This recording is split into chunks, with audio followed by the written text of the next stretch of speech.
Drawing a potential energy diagram. What does this all mean?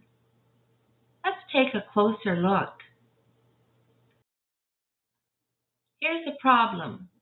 Carbon monoxide, CO, reacts with nitrogen dioxide, NO2, carbon dioxide, CO2, and nitric oxide, NO, are formed.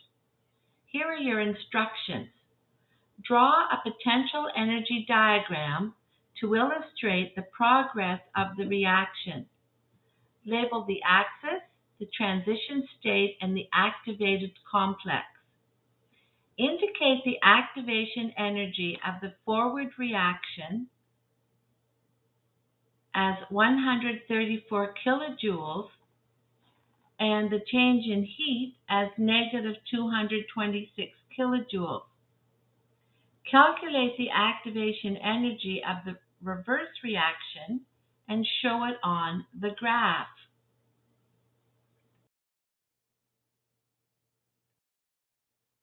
Since EA reverse is equal to the change in H plus EA forward, EA reverse will be 226 kilojoules plus 134 kilojoules, which will equal 360 kilojoules. This means that the activation energy of the reverse reaction is 360 kilojoules. And if we look on our diagram, we show our reactants going up 134 kilojoules. Then it shows the products from the top down to the bottom, and the change in heat is shown as 226.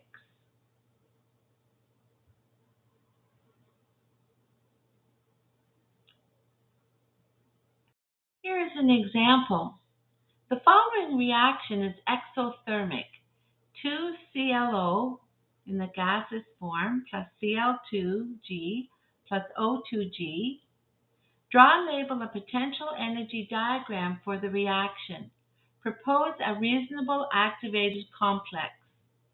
Since the reaction is exothermic, the product should be lower than the reactants on the potential energy diagram.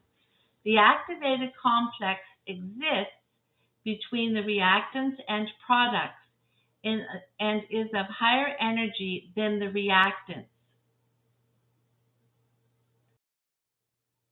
So here's a possible activated complex. A reasonable activated complex might be a species where the bonds between the Cl and O in the reactants are breaking, while the new bonds between the two Cl and between the two O atoms are forming.